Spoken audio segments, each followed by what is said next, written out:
تكذبون قالوا ربنا يعلم إنا إليكم لمرسلون وما علينا إلا البلاغ المبين قالوا إنا تطيرنا بكم لئن لم تنتهوا لنرجمنكم وليمسنكم منا عذاب أليم قالوا طائركم معكم أئن ذكرتم بل أنتم قوم مسرفون وجاء من أقصى المدينة رجل يسعى قال يا قوم اتبعوا المرسلين اتبعوا من لا يسألكم أجرا وهم مهتدون وما لي لا أعبد الذي فطرني وإليه ترجعون أتخذ من دونه آلهة لي يردني الرحمن بضر لا تغني عني شفاعتهم شيئا ولا ينقذون إني ذل في ضلال مبين إني آمنت بربكم فاسمعون قيل ادخل الجنة قال يا ليت قومي يعلمون بما غفر لي ربي وجعلني من المكرمين وما أنزلنا على قومه من بعده من جند من السماء وما كنا منزلين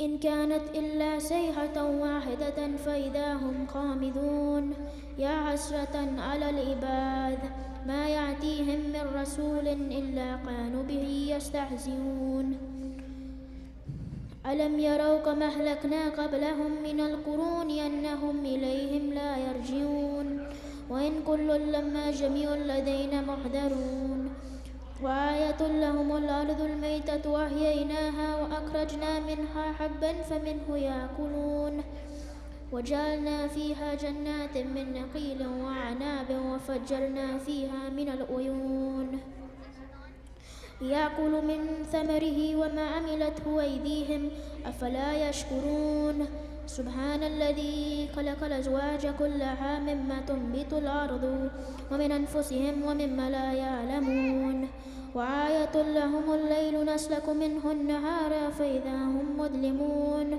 والشمس تجري لمستقر لها ذلك تقدير العزيز العليم والقمر قدرناه منازل حتى عاد كالأرجون القديم لا الشمس ينبغي لها أن تدرك القمر ولا الليل سابق النهار وكل في فلك يسبحون وآية لهم أنا حملنا ذريتهم في الفلك المشحون وخلقنا لهم من مثله ما يركبون وإن نشأ نغرقهم فلا شريك لهم ولا هم ينقذون إلا رحمة منا ومتاعا إلى حين وإذا قيل لهم اتقوا ما بين أيديكم وما خلفكم لعلكم ترحمون وما تأتيهم من آية من آيات ربهم إلا كانوا عنها معرضين وإذا قيل لهم أنفقوا مما رزقكم الله قال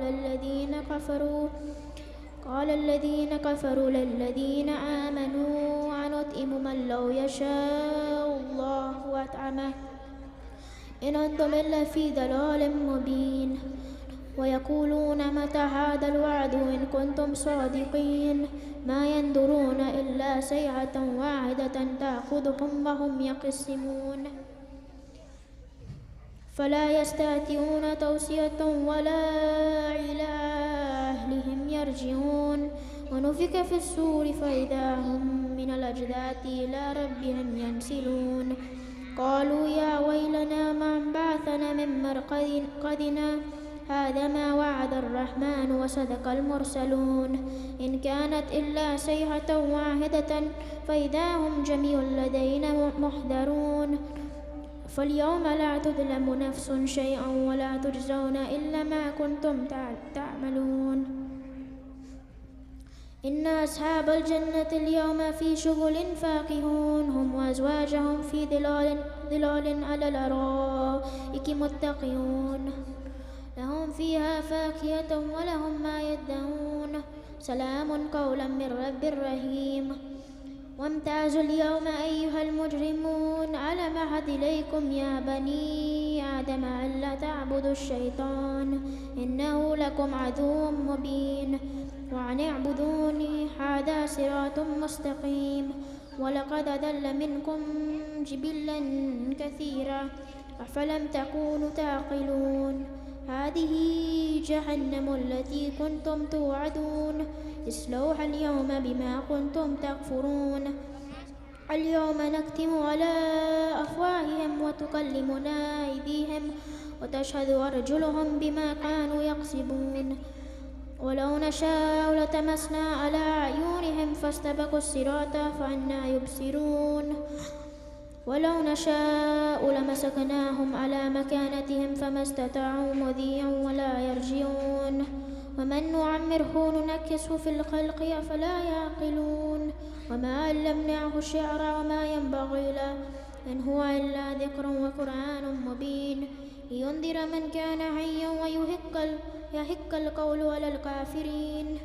أولم يروا أنا خلقنا لهم مما عملت أيدينا أنعاما فهم لها مالكون وذللناها لهم فمنها ركوبهم ومنها يأكلون ولهم فيها منافع ومشارب أفلا يشكرون واتخذوا من دون الله آلهة لعلهم ينصرون لا يستطيعون نصرهم وهم لهم جند محضرون فلا يحزنك قولهم إنا نعلم ما يسرون وما يعلنون أولم ير الإنسان أنا خلقناه من نطفة فإذا هو خصيم مبين وضرب لنا مثلا ونسي خلقه قال من يحيي العظام وهي رميم قل يحييها الذي أنشاها أول مرة وهو بكل خلق عليم من الذي جعل لكم من الشجر الأخضر نارا فإذا أنتم منه توقدون أوليس الذي خلق السماوات والأرض بقادر على أن يخلق مثلهم بلى وهو الخلاق العليم إنما أمره إذا أراد شيئا أن يقول له كن فيكون فسبحان الذي بيده ملكوت كل شيء وإليه ترجعون صدق الله العلي العظيم.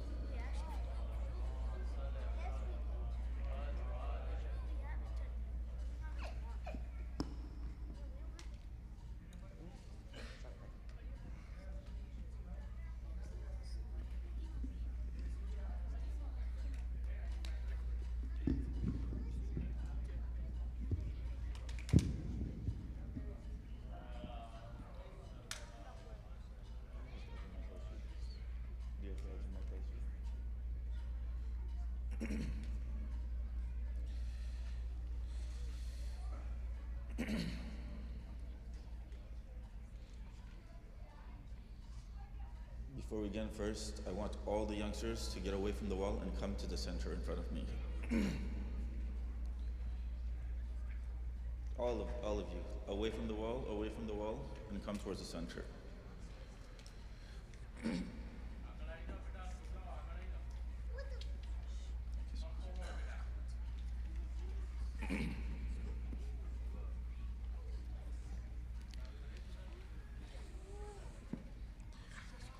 Please recite Surah Al-Fatiha for your marhumin and for the marhumin of all those mu'minin and mu'minat that do not have anyone to recite Surah Al-Fatiha on their behalf.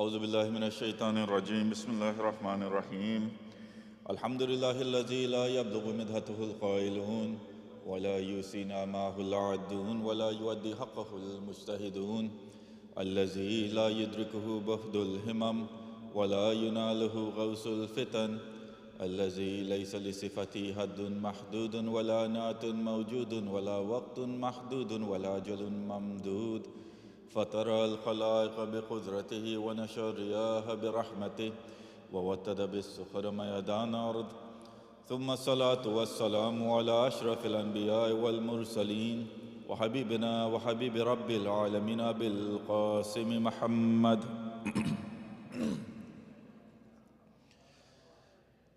وعلى أهل بيت الطيبين الطاهرين واللعن على أدائهم أجمعين من أول يوم ظلمهم إلى قيام يوم الدين. أما بعد، فقال الله سبحانه وتعالى في كتابه المبين وقوله الحق: بسم الله الرحمن الرحيم: ومن لم يحكم بما أنزل الله فأولئك هم الكافرون. صدق الله العلي العظيم.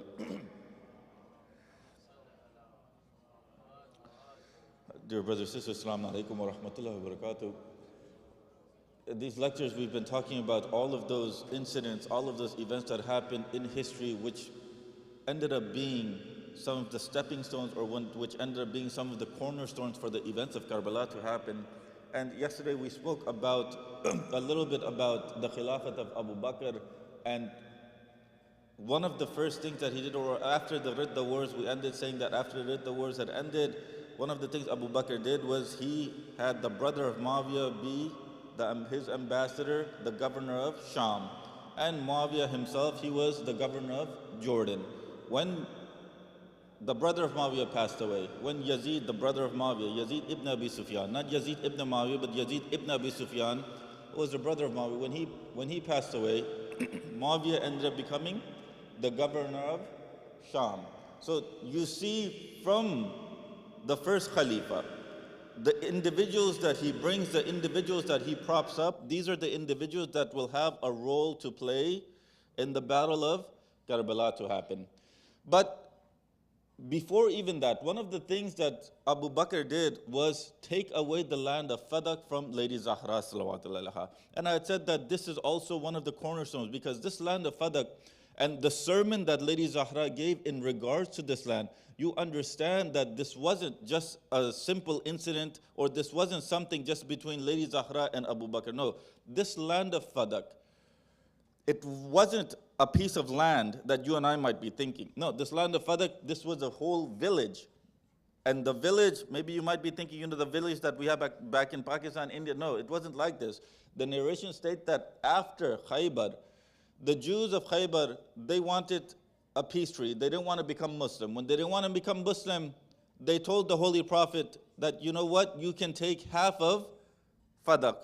You can take half of this land. We'll give it to you. But just excuse us from becoming Muslim. So this land was in the hands of the Holy Prophet, or this land was given to the Holy Prophet without any battle taking place. This land was given to the Holy Prophet without any war occurring. When they gave the Holy Prophet this land, Umar ibn Khattab, he himself, he says that the money that used to come from this land was over 40,000 dirham. And with that money, you could support the Islamic army.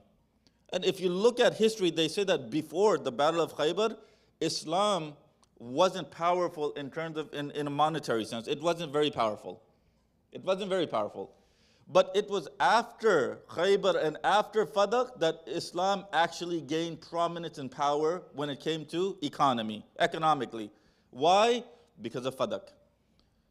Fadak itself was giving Islam 40,000 dirhams. 40,000. What was Fadak? It was a village, I said, and in this village there were wells, there were date trees. And it was through these date trees that Islam was getting its money, by the selling of these date trees. Who was running Fadak? Do you all know? Was it Muslims? No, it wasn't. It wasn't Muslims. It was Jews. The Jews that lived there, they gave the land to the Holy Prophet. The Holy Prophet told them, I'm not going to kick you out of your land. You stay in that land. But that land will belong to me. That's fine. You gave it to me. You stay there. You till the land. But I will get whatever you make from there. I will get that. They had this agreement. Look at Islamic lands now, and look at how the Holy Prophet used to treat non-Muslims back in his time. The land belongs to the Holy Prophet. He's not kicking them out of their land. He's saying, you know what, you can stay there. That's no problem. You look at some of the Islamic lands today. They've kicked who? The inhabitants of that area out. And I'm not talking about any specific land, but just in general. Were there not Jews in Saudi Arabia? Yes, there were. There were. Are there not Jews in other parts of the Islamic countries, other parts of the Islamic world? Yes, there are. How many Jews do you hear about in Jordan? Look at what's happening to them in Egypt. In fact, when it came to Jews, that's where they immigrated from. Ishaq, Yaqub, where were they living? In Egypt at that time. Hazrat Musa alayhi salam, where did he come from? From Egypt. But when it came to Fadak, the Holy Prophet did not kick out the Jews. He let them stay. They were working for the Holy Prophet. Whatever they did for Fadak, it was the property of the Holy Prophet. Abu Bakr becomes Khalifa. One of the first things that he does is he takes Fadak away from Lady Zahra salawatu alayha. Why does he do this? It becomes important. What reasoning does he use to say that this did not belong to Lady Zahra, but it belonged to the Islamic Ummah? The reasoning that he used. All of this, it comes in the sermon of Lady Zahra, which is known as Khutbatul Fadak. That very famous sermon. If you see that sermon, the first thing that she does in that sermon, just the same way that the Holy Prophet, how would he start when he would start a sermon? He would extol Allah subhanahu wa ta'ala. They asked Ayatollah Jawad Amili, who's still alive in Qum, they say to him, Aghat, we have so many sermons from Amir al-Mu'mineen. We have so many sayings from all of the Aima, but we don't have many sayings or sermons from Lady Zahra. And Ayatollah Jawad Amili goes, that's right. We don't have many sayings. We don't have many sermons from Lady Zahra. But he goes on to tell his students that, do you not know that a lot of the khutbahs, a lot of the sermons in Nahj Balagha, all they are the tafsir of Khutbat al-Fadak? A lot of the sermons of Amir al-Mu'mineen in Nahj Balagha, Sayyid Ayatollah Jawad Amili, he's the one who's telling his students that a lot of the sermons in Nahj Balagha, they're tafsir, they're an explanation of Khutbat al-Fadak. So what does that tell you about the balagha of Lady Zahra salawatu alayha? If Amir al-Mu'mineen is doing the tafsir of her sermon, what does it tell you? You don't know the intelligence of a person. You don't know how well this person can talk or how well this person can speak until they do what? They open their mouth. Once they open their mouth and say something, you know how intelligent this person is.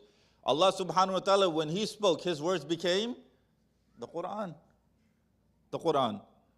When Amir al-Mu'mineen spoke, all of his words were written down and they became Nahj Balagha.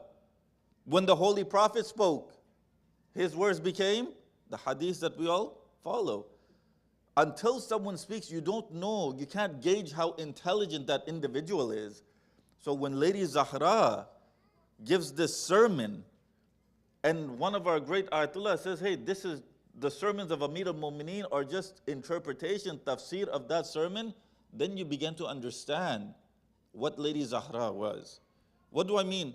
Lady Zahra, she starts off her sermon of Khutbat al-Fadak and she extols Allah subhanahu wa ta'ala.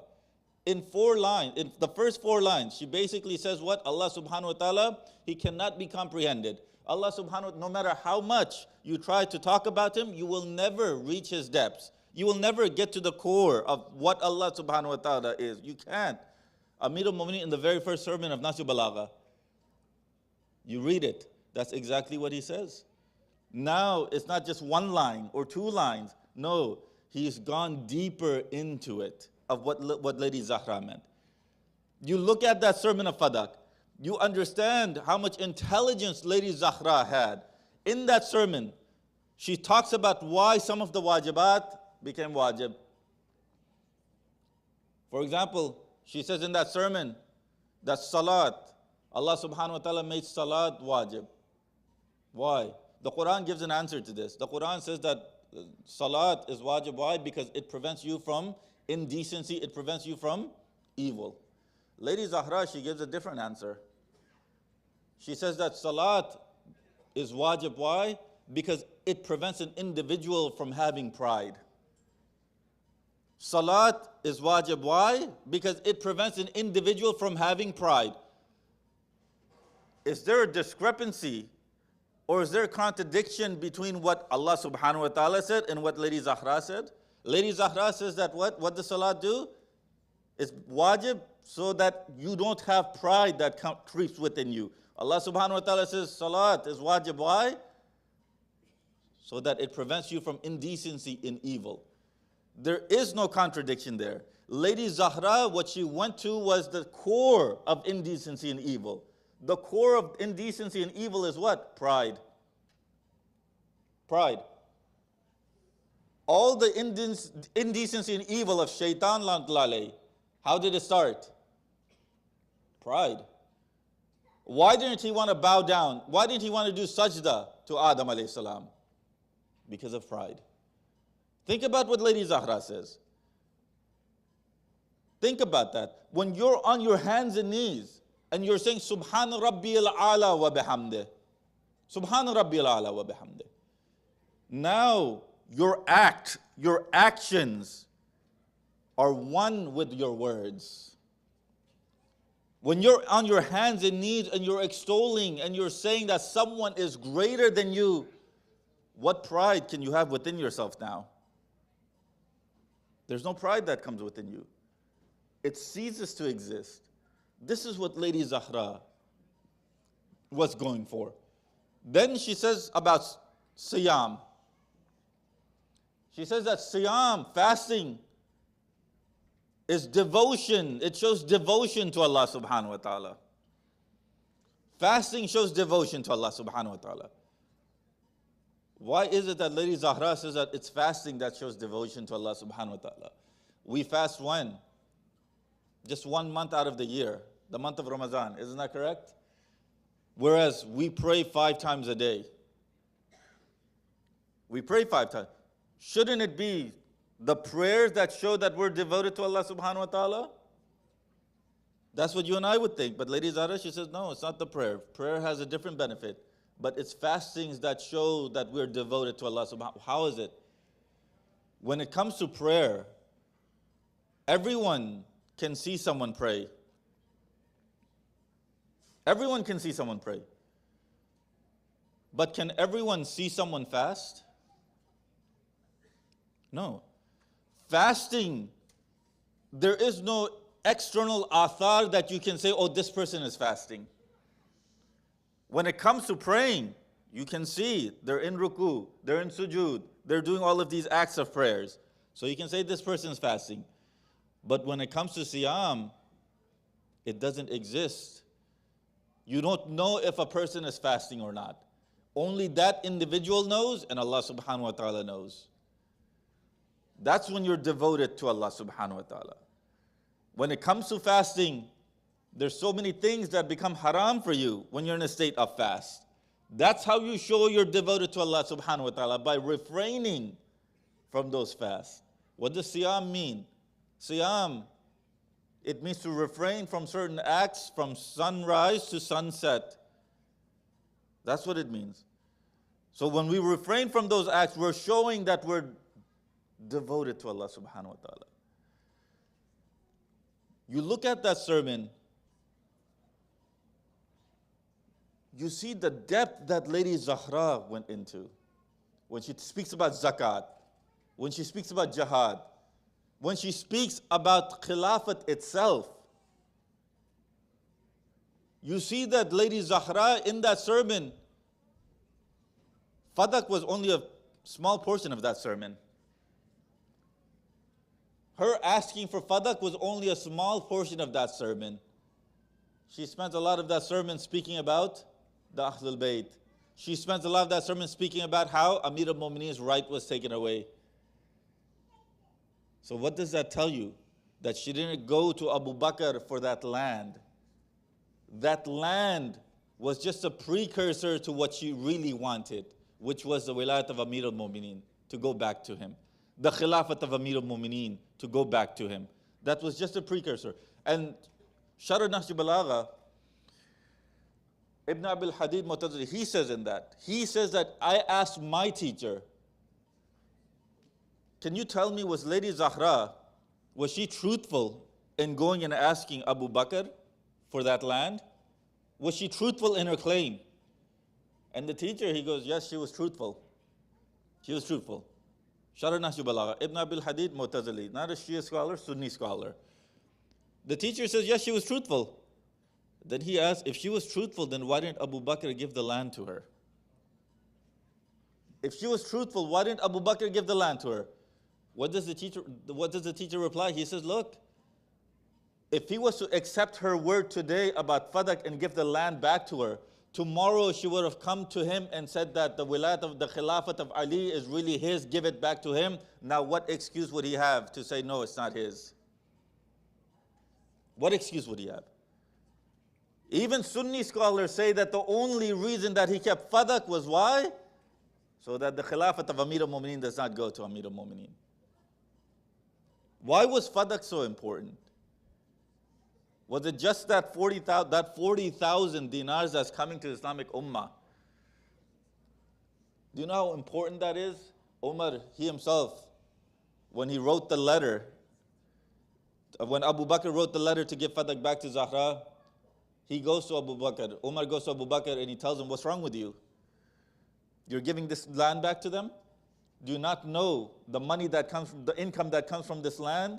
The Islamic army can be fed? What are you going to do if they use that money to rise up against you? What are you going to do if they use that money to rise up against you? This is Umar ibn Khattab. What are you going to do if they use that money? He knew in Mecca, the mother of Lady Zahra, what did she do? All of the wealth that she had, she spent it on what? La ilaha illallah Muhammadur Rasulullah. He knew that. Now in Medina, if the daughter of that woman was to have this much wealth, she was going to spend that money on Ali and Waliullah. He knew that. That's why he prevented that land to go back to Lady Zahra. What was the excuse that they used? The excuse that Abu Bakr used was that he says that he heard from the Prophet that the prophets do not leave any inheritance behind. The prophets do not leave any inheritance. Everything that is left is for the ummah. Everything that is left is for the ummah. Lady Zahra, in that sermon, she says to Abu Bakr, she says, was a verse of the Quran revealed on you that wasn't revealed on my father? Do you know the interpretation of the Quran better than my father and my cousin? Look at the words. Do you know the interpretation of the Quran better than my father and my cousin? If he did, he could have said, yes, he knew the interpretation better, but he stays quiet. What does that tell you? When it came to Quran, Amir al-Mu'mineen knew it better than the first Khalifa. He stays quiet. Then she turns to the Muslims that were there, and she says to them, oh Muslims, are you going to stay quiet while my right is being taken from me? Are you going to stay quiet? And she turns to Abu Bakr and she says to him that you claim that prophets do not leave inheritance. Have you not read the Quran? وَوَرِثَ سُلَيْمَانَ دَاوُودَ. Sulaiman was the waris of Dawood. Sulaiman inherited Dawood. Do you not know that? She looks at Abu Bakr and she says, what does it say about Hazrat Yaqub alayhi salam? Does it not say that he wanted kids to inherit from who? From himself and from Ishaq? What did he want them to inherit? The prophets do leave inheritance. When you look at the tafasir, what was the inheritance of, for example, Hazrat Sulaiman, Nabuwat? They say the inheritance was Nabuwat. If inheritance was Nabuwat, you have to remember that inheritance gets split amongst all the children of an individual. Inheritance isn't just for one person. Yes, if there was only an only child, then, but did Hazrat Dawood only have one child?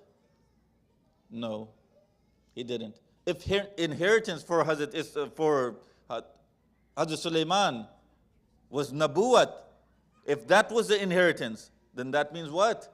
That means that none of the other children of Hazrat Dawood were Nabis. It was only Hazrat Sulaiman. inheritance here is not just that type of inheritance. Inheritance here is worldly inheritance. Everyone living in, whether you're prophet or not, living in this world requires at the very least for you to have a what? A house. A house. If that is the only thing a prophet has, his offspring will inherit that house. So how can they come to the conclusion that the Holy Prophet said that we do not leave any inheritance? When it came to Fadak, it was already known in the Holy Prophet's time that the Holy Prophet gave this land to Lady Zahra salawatullahi alaiha. He gave it to Lady Zahra. She came to Abu Bakr and she tells Abu Bakr that she says that this land was a gift to me. And Abu Bakr, he says, bring me 2 witnesses. Bring me 2 witnesses. The narrations, they said that she went with Amir al-Mu'mineen. Amir al-Mu'mineen was one of them. She went with Imam Hassan. Some narrations say that she went with Imam Hassan. She went with Imam Hussein. And she went with Ayman. She went with these individuals. Abu Bakr rejected all of them. Rejected all of them. Why? He says, the witnesses either have to be 2 male or 1 male and 2 female. These have to be the witnesses. Look at who Lady Zahra is taking. But the Muslims already knew that Lady Zahra owned Fadak. So she's known in Islamic terminology, she's known as Zul Yad, meaning the possessor. The possessor. If, for example, if I'm living in a certain house or I'm driving a certain car, everyone knows that because I'm driving it, that must be my car, or else I wouldn't be driving it. I'm known as the possessor, I'm known as Zul Yad. The one in whose hands that object, that thing is in. If you have a doubt of whether or not that is mine, it's not my responsibility to bring 2 witnesses. It's your responsibility to bring 2 witnesses and prove that that isn't mine. Lady Zahra was Zul Yad when it came to Fadak. It wasn't her responsibility to bring witnesses to prove to Abu Bakr that that was her land. It was his responsibility to bring people. But what does he do? He says, no, you need to bring 2 people. What does Allah subhanahu wa ta'ala say about not meting out justice according to the way Allah subhanahu wa ta'ala wants? And this is the verse that I started this lecture off with, where Allah subhanahu wa ta'ala says, وَمَنْ لَمْ يَحْكُمْ بِمَا أَنزَلَ اللَّهُ فَأُولَٰئِكَ هُمُ الْكَافِرُونَ. Anyone that does not judge by the way or by the will of Allah subhanahu wa ta'ala, by the way Allah subhanahu wa ta'ala wants, فَأُولَٰئِكَ هُمُ الْكَافِرُونَ. Then they are kafirun. The same type of, the same verse before it. Anyone that does not judge according to the ways of Allah subhanahu wa ta'ala, humul fasiqun. Humul fasiqun. When the Quran tells us, when it gives us a rule, it's saying what? Anyone that does, anyone. It doesn't matter who this verse was revealed for now. Now it's saying anyone that does not judge according to the ways of Allah subhanahu wa ta'ala, according to the rules of Allah subhanahu wa ta'ala, according to the commands of Allah subhanahu wa ta'ala, then they're a kafir. Anyone. Doesn't matter if it was in the time of the Holy Prophet 1400 years ago or today. If they do not judge according to Islam and the ways of Allah subhanahu wa ta'ala, they're kafir. So if a companion of the Holy Prophet doesn't judge according to Allah subhanahu wa ta'ala, what is he dubbed according to Quran? A kafir. If a companion of the Holy Prophet does not judge according to the ways of Allah subhanahu wa ta'ala, what is he dubbed according to Quran? Fasiq. Fasiq. When it comes to imamat itself, because this goes back to imamat, this goes back to khilafat. When Hazrat Ibrahim became imam, and he says, Ya Allah, what about my zurriyat? What about my offspring? Will they also have imams? What does Allah subhanahu wa ta'ala reply? This uhda of mine is not of the zalimeen. This uhda of mine does not go to the zalimeen. When Allah subhanahu wa ta'ala says anyone that does not judge according to the ways of Allah, they're zalim, that means that this individual became zalim. When this individual became zalim, then how can he be imam? Because imamat does not go to zalimeen. You look at what happened with Lady Zahra, you look at Fadak, and you see that what is the simplest way? If you want to control a group of people, what is the best way to control them? What is the best way to control them? You have control over their economy. Yeah, and you see that happening today in our eyes, where there are countries that are controlling the economy of another country, and you see what's happening to that country. For example, Israel and Palestine. Does Israel not control what comes in, goes out of Palestine? They do. And you look at how poor Palestine is. Why? Because of that type of control.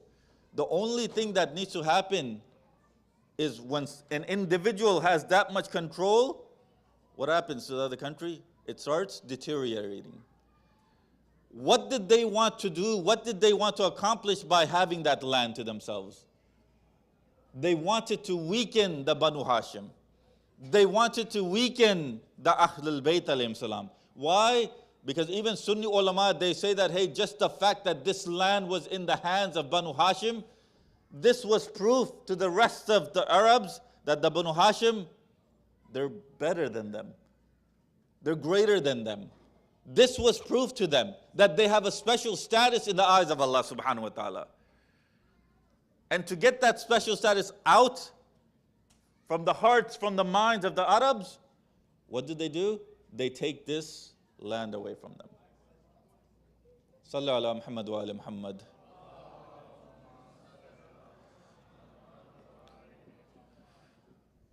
When it came for witnesses, there should not have even been any witnesses to begin with. Why? Because Lady Zahra, her testimony should have been enough. It's about Lady Zahra. Ayatul Tathir was revealed and she was part of Ayatul Tathir. Innama yuridullah, this verse of the Quran, Lady Zahra was part of it. If she was part of it, then rich is far away from her. If rich is far away from her, then there's no need for her to lie. There's no need for her to lie. This verse of the Quran was enough. But no, Amir al-Mu'mineen also goes. He gets rejected. Imam Hassan goes. Imam Hussein go. Lady Zahra go. All of them get rejected. All of them that were part of Tathir, they get rejected. If all of them got rejected, do you think that they would have taken the words of non-Masum? Do you think that they would have taken the words of anyone that wasn't part of Ayatul Tathir? No, they wouldn't have. Once they belied those individuals that were pure from every type of sin, then why would they take the word of me? Why would they take the word of you? This was the adalat of the khulafa, the adalat of the companions of Allah subhanahu wa ta'ala. Allah subhanahu wa ta'ala says, these people that do not judge, kafir, zalim, fasiq. If the Quran, Samit, is saying that these people are fasiq, why is it a problem if I say it and I point that out? If the Quran is saying that these people are kafir, why is it a problem if I point that out? If the Quran is saying that they're zalim, why is it a problem if I point that out? Why is it a problem? The Quran isn't dead. The Quran is alive. You look at the verses, if someone has the characteristics of Fir'aun, you say that that person is Fir'aun. You say that that person is Fir'aun. Fir'aun's dead. Why would you say that person is Fir'aun?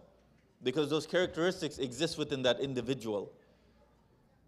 If those characteristics exist within an individual even today, then we can say this person is kafir, this person is zalim.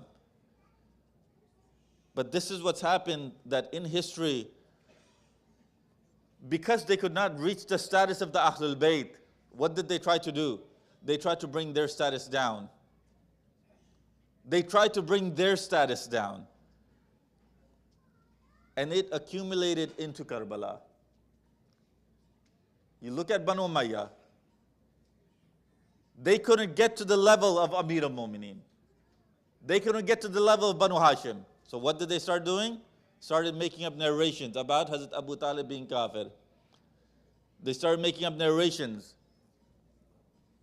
about how some of these companions of the Holy Prophet, they have all these accolades that are better than Amir al-Mu'mineen. Where did these accolades of Siddiq, Farooq to these individuals come from? It came in Muawiyah's time. Inshallah, when we speak about him in a couple of days and what he did in his khilafat, we'll understand the game that was played with Islam. And you see that we're still suffering today because of what happened 1400 years ago. This Fadak, they asked Imam Musa Kazim alayhi salam, sallallahu Muhammad wa Muhammad,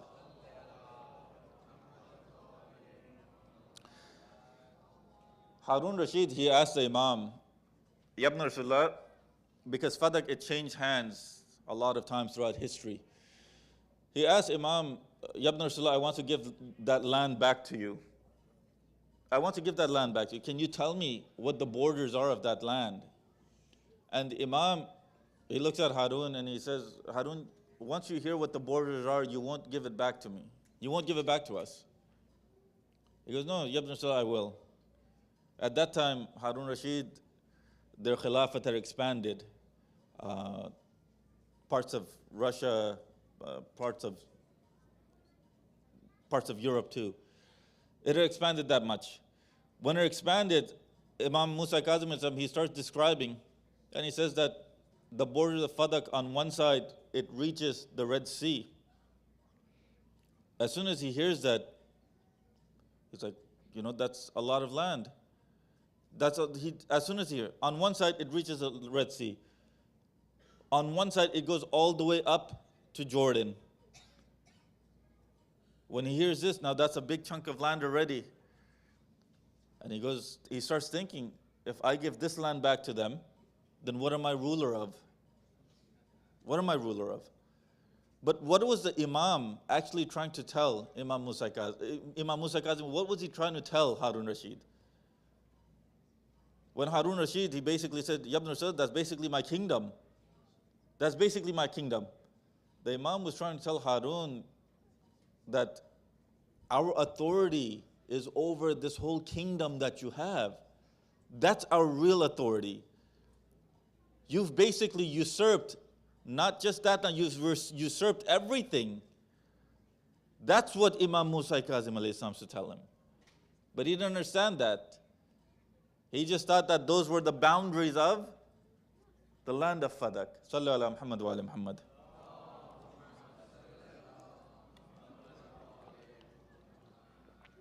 Lady Zahra, when she was concluding her sermon, there's a phrase that she says to him, Abu Bakr.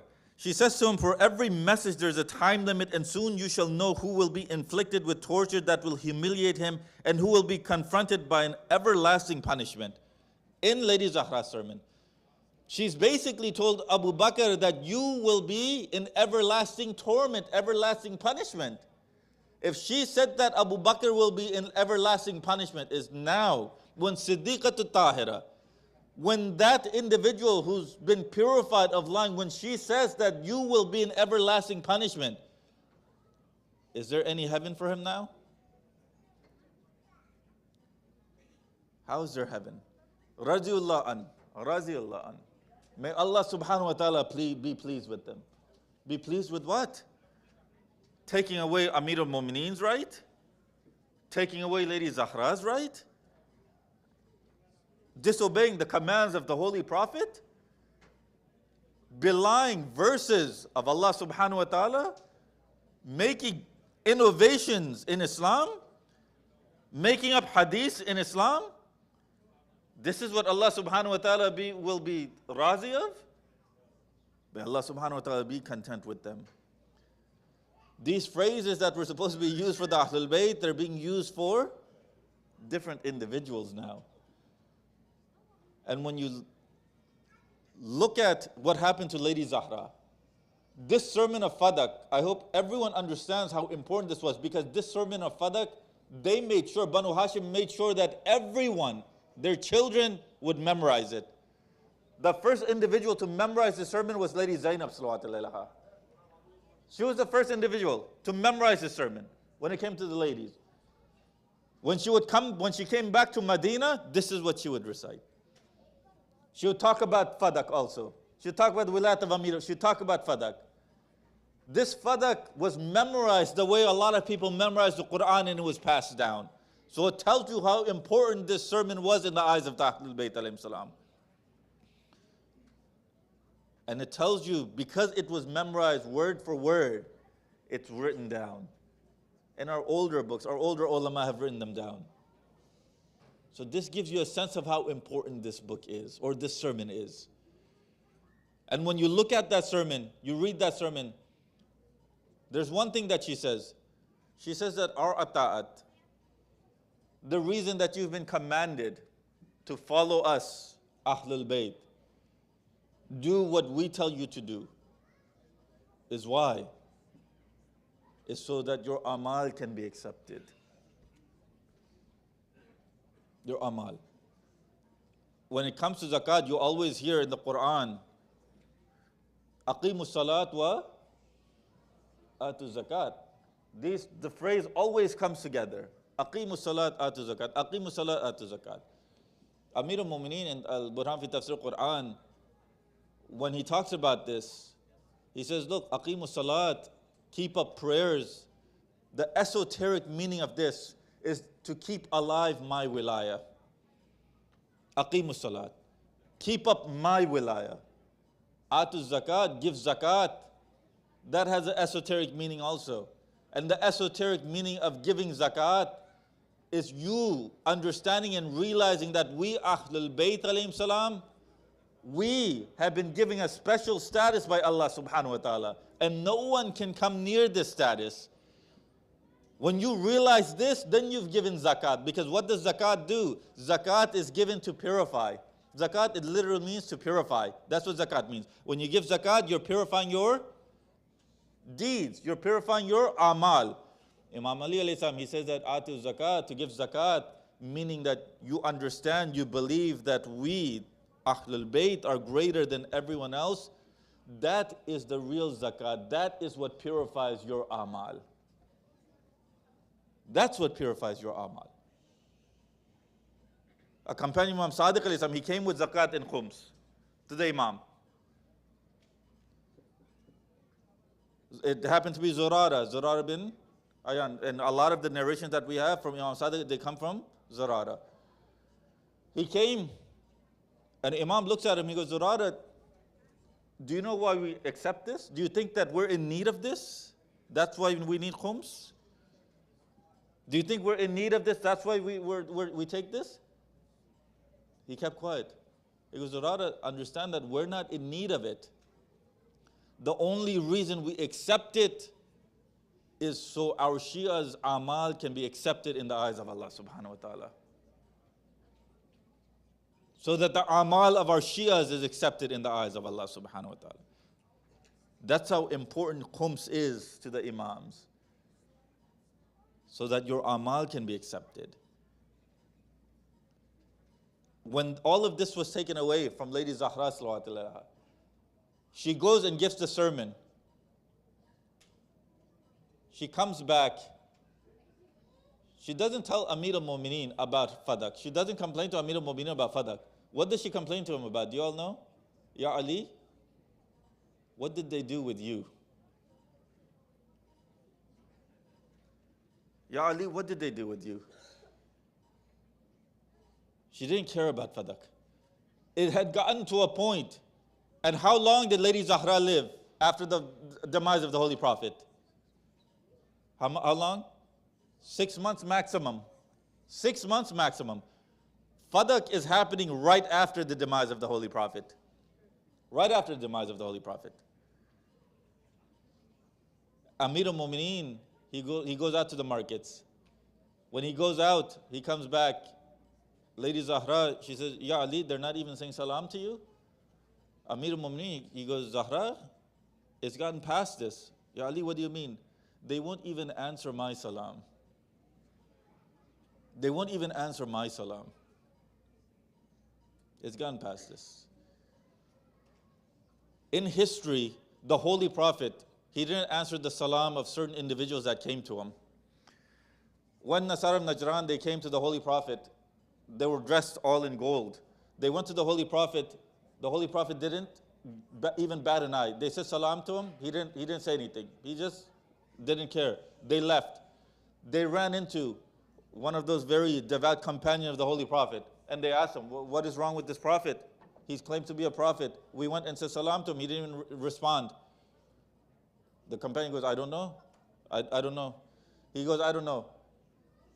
When he says, I don't know, he goes, go, they find Amir al-Mu'mineen. They come to Amir al-Mu'mineen. Amir al-Mu'mineen says, he looks at him, he says, you're dressed like this. That's how you went? He goes, yes, that's how we went. Change your clothes and then go. As soon as they change their clothes, they go. The Holy Prophet, he puts out his abba and he tells them, you can come and sit down now. When they sit down, they ask him, Ya Rasulullah, we came to you yesterday, you didn't say salam. He goes, why? Because yesterday, the way you were dressed, shaitan was with you. If I was to reply to that salam, he would have been included in that salam. So when Lady Zahra does not reply to the salam of these two individuals when they kept coming to her, what does that tell you? That Lady Zahra knew that shaitan was with them. If he was to reply to the salam, then he would be included in that salam. That's why she didn't reply to that salam. But what happens on Karbala? You see Karbala, you see that the Holy Prophet is there in the way of Ali al-Akbar. You see that Amir al-Mu'mineen is there in the way of Abul Fazl Abbas alayhi salam. Today, we are seeing what? That Imam Hassan is there, but Imam Hassan is there in the form of Hazrat Qasim. Hazrat Qasim, the son, can you all come forward please before Sallallahu Alaihi Muhammad wa ala Muhammad. Everyone come forward. You look at Hazrat Qasim, brothers and sisters. Do you know how old he was in Karbala? He was 13 years old. 13, narrations they said that he was 13 years old. Just like Ona Muhammad, they could not sit on that horse. Hazrat Qasim, he couldn't sit on that horse either. He needed to be put on that horse. And do you know who puts him on that horse? Abu Abdullah al-Hussein alayhi salam. He puts him on that horse. The night of Ashur, Imam Hussein alayhi salam, he's on his musalla and he's praying. When he's praying and he's engrossed in his du'as, he hears someone has come and sat next to him. He opens his eyes and he sees that it's Qasim who has come. Qasim, when he comes and he sits there, Mullah Hussein, he says, oh my nephew, why have you come? It's very late at night, go, your mother's alone, go back to her. Qasim, he looks at Imam Hussein, he says, oh my uncle, it's my mother that has sent me.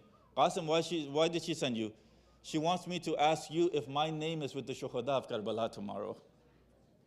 She wants me to ask you if my name is with the Shuhada of Karbala tomorrow. Sallallahu alayka ya Rasulallah. Sallallahu alayka ya Amir al-Mu'mineen. Sallallahu alayka ya Siddiqatu Fatima. Sallallahu alayka ya Hasan al-Mujtaba. Sallallahu alayka ya Gharib al-Ghuraba. Ya Aba Abdullah al-Husayn. Brothers and sisters, when Qasim asks this question to his uncle does not reply, and he says, oh Qasim, what do you think about shahadat? When he asked this question, Qasim, he says, oh uncle dear, I think that shahadat is sweeter than honey. But oh uncle dear, you haven't answered my question. Is my name also with the Shuhada of Karbala tomorrow? Imam Hussein alayhi salam, he doesn't reply. He asks Qasim another question. When he asks him another question, Qasim answers. Then when he asks him the third time, when Qasim asks Imam Hussein the third time, Mullah Hussein, he tells Qasim, Qasim, you are the remembrance of my brother Hassan. When he says this this, that's when Qasim, he starts to cry and he says, Mawla, if you're not giving the answer to my question, that means that my name isn't in the Shuhada of Karbala tomorrow. That's when Imam Hussein, he starts to cry and he says to Qasim, oh Qasim, you're asking me about yourself, but my son Ali al-Asghar, his name is in the Shuhada of Karbala tomorrow. When he says this, Qasim, he looks at Abu Abdullah al-Hussein and he says to him, oh uncle dear, will the enemies go into the tents and they'll kill Ali al-Asghar? That's what Imam Hussein, how was he supposed to tell Qasim, no, they won't go into the tents, but Ali al-Asghar will come out with me? How was he supposed to tell Qasim that Ali al-Asghar would be shot with an arrow? It's the day of Ashur. Qasim, goes to the uncle does not give him permission. He goes back to the mother, he goes to the uncle does not give. That's when Farwa, she looks at Qasim and she tells him, oh my son Qasim, you're still alive. Why? The sons of Lady Zainab, they've gone already, you're still alive. That's when Qasim, he looks at his mother and he says to her, oh mother dear, since Fajr time I've constantly gone to my uncle, I've constantly asked for permission, but he doesn't give me permission. He keeps telling me that every time he sees me, he remembers his brother. That's when Farwa, she remembers the last will of Imam Hassan al-Islam. And Imam Hassan al-Islam has said that, oh Farwa, this amulet that Qasim has on his arm, when Imam Hussein al-Islam is in Karbala, make sure to open this amulet and give it to Abu Abdullah al-Hussein al-Islam. She opens that amulet, she gives it to Qasim and tells Qasim to take this amulet to Abu Abdullah al-Hussein al-Islam. Qasim looks at that amulet and he starts to laugh. He has a smile on his face. He takes that amulet, he takes Imam Hussein, and Imam Hussein, he reads what was written on there, and he realized that Imam Hassan al-Islam truly wanted Qasim to be sacrificed. Brother, sister, the narration said that Imam Hussein, he gives permission to Qasim. He's the one who puts him on the horse, but before he's put on the horse, Farwa, she tells Abu Abdullah al-Hussein, oh Mawla, he's your son too, but I want to do one thing. Imam Hassan al-Islam, his turban, I have his turban. I want to put that turban on top of Qasim's head. The narration said that that turban would not fit on Qasim's head, but it would constantly fall down also. But Imam Hussein al-Islam, he puts Qasim on the horse. And when he puts Qasim on the horse, he shows the enemies the might of the Hashim. When on one battle, these enemies could not kill Qasim. What did they do? They decided to surround them. When they decided to surround them, they attack them all together. When they attack them all together, that's when Qasim falls onto the battlefield. When he falls onto the battlefield, he calls out to his uncle, Ya Ammi, Adrikni. Oh uncle dear, please come to my aid. The narration states that Abu Abdullah al-Hussein al-Islam, he had gone out of the camp so swiftly to Hazrat Qasim. He had never gone out like that to any of the other shaheeds. But when he had gone out that swiftly, the enemies, they thought that he was coming to attack them. When they thought that he was coming to attack them, the soldiers that were on the horses, the ones to the left, they went to the right, trampling Qasim's body. The ones to the right, they went to the left, trampling Qasim's body. The narration said that when Abu Abdullah al-Hussein al-Islam got there, Qasim had already left this world. And what does Imam Hussein al-Islam do? He carries the body of Qasim, but at the same time, Qasim is 13 years old. When those horses ran over Qasim, there were parts of Qasim that had broken off him. Imam Hussein al-Islam, he carries those parts too, and he takes her to Farwa. Farwa, she cries, and she looks at the chest, and she sees the hooves of the horses on the chest of Qasim, and she cries, and she says, oh Qasim, now I know why your father used to kiss you on your chest. Inna lillah wa inna ilayhi raji'un. Walla'natullahi ala qawmil kafirin. Matam Hussein.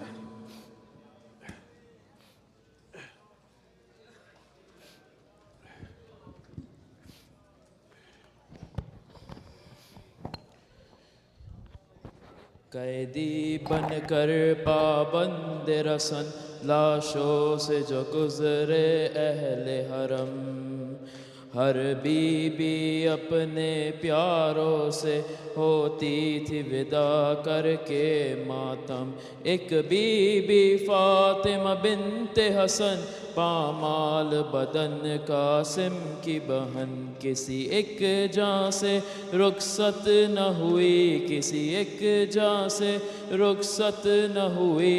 टुकड़ों में जो था भाई का बदन, कभी इस टुकड़े पर है कासिम, कभी उस टुकड़े पर है कासिम।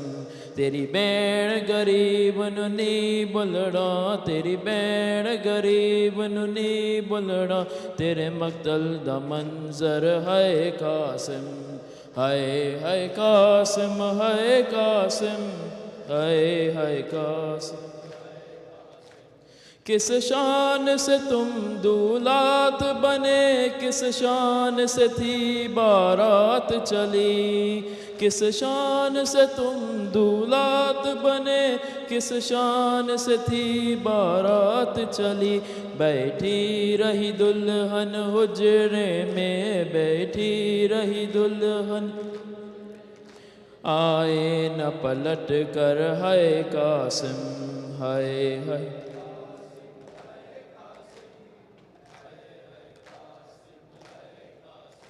फरवा ने कहा बेटा कासिम कह देना दादी ज़हरा से, गुरबत की कमाई टुकड़ों में, गुरबत की कमाई बेजी है सजा कर है कासिम, है।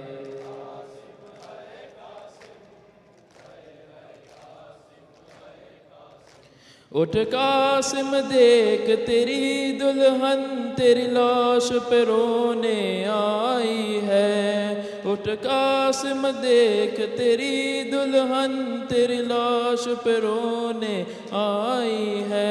ऐ काश ये शादी रास आती, है काश ये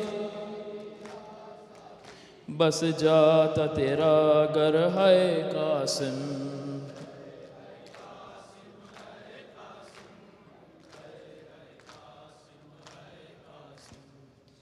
मोहम्मद वाले मोहम्मद सलवार।